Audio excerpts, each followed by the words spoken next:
ઉમરાજ ગામ અને સમજ ભરૂચ જિલ્લાના મુસ્લિમ સમાજના લોકો દ્વારા જે અત્યારે ચૂંટણી અધિકારી અને મતદાર યાદી સુધારા કાર્યક્રમ ચાલે એસઆઈડી પ્રક્રિયા બહુ સારી રીતે ચાલ્યું.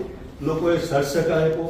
બીએલઓએ સુંદર કામગીરી જે ડોક્યુમેન્ટ માંગ્યા એ બીએલઓને તમામ લોકોએ રાજી ખુશીથી જે મુજબ આવ્યા અને મતદાર યાદી ટેમ્પરરી જે રિલીઝ થઈ ત્યાર પછી અત્યારે હાલમાં ફોર્મ નંબર 7 ભરૂચ જિલ્લામાં સાહેબ હજારોની સંખ્યામાં ફોર્મ નંબર 7 નો ઉપયોગ ખોટી રીતે દુરુપયોગ છે અને એમાં ફક્ત ને ફક્ત એક જ સમાજ અને મુસ્લિમ કોમ્યુનિટીને ટાર્ગેટ કરીને દરેક વોર્ડની અંદર 500, 700, 200, 300, 100 રાજ્યમાં સાહેબ અમને જ્યાં સુધી માહિતી છે 50,000 ની ઉપર મુસ્લિમ સમાજના લોકોના વોર્ડ નંબર ફોર્મ નંબર 7 ખોટી રીતે ભરાયા.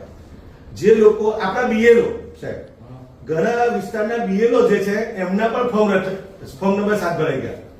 સરપંચ તરીકે 10 વર્ષથી જે ચાર્જ સંભાળે ડેપ્યુટી 35 વર્ષ એમનો ફોર્મ નંબર 7 ભરાઈ ગયો.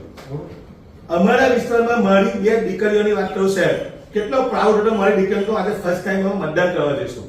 મારી બંને દીકરીઓના હું આ સ્ટેટનો ગુજરાત સ્ટેટનો વાઇસ પ્રેસિડેન્ટ અત્યારે હાલમાં ડિસ્ટ્રિક્ટ પ્રેસિડેન્ટ તરીકે ચાલુ લોક જનશક્તિ પાર્ટી રામવિલાસ મારી દીકરીઓના નામો મને નોટિસ મારી દીકરીઓના નામો આમાંથી નીકળી ગયા. અને એક જ સમાજના એક વ્યક્તિ અમારા વિસ્તારમાં કોઈ પ્રાચીબેન મોદી છે એનો કોઈ પાટો નથી ને એમના લખવાથી આખું બંધ ભરાય છે. એટલા મોટો વધારે રજૂ થઈ ગયા 7 સાહેબ આ પ્યારા હિન્દુસ્તાનના બંધારણે ડોક્ટર બાબા સાહેબ આંબેડકરે જે બંધારણ બન્યું એમાં તમામ લોકોનું રક્ષણ છે અને તમામ લોકોને અધિકારો આપ્યા. અમે મુસલમાન છે તો હું અમારો ગુનો થઈ ગયો કે અમારા વોટો આવી છીનવાઈ જશે. જો અમારો મતદાનનો અધિકાર છીનવાઈ જશે તો અમે આ દેશના નાગરિક નહીં બનીએ. અમે વફાદાર સાહેબ મુસલમાનો છે, આ દેશ માટે મરી નીકળવાના મુસલમાનો છે. હજારોની સંખ્યામાં તમે અવાજ કરો, જો દેશને જરૂર પડે તો કરોડો મુસલમાનો દેશની પડખે ઉભા રહીને પોતાની આહુતિ આપી દેશે. પરંતુ અમારી સાથે ના જેવી એક અન્યાય આવો સીધો કે અમારો જો મતદાનનો અધિકાર સાહેબ છીનવાઈ જશે તો અમારો તો નાગરિક જ જતું રહેશે.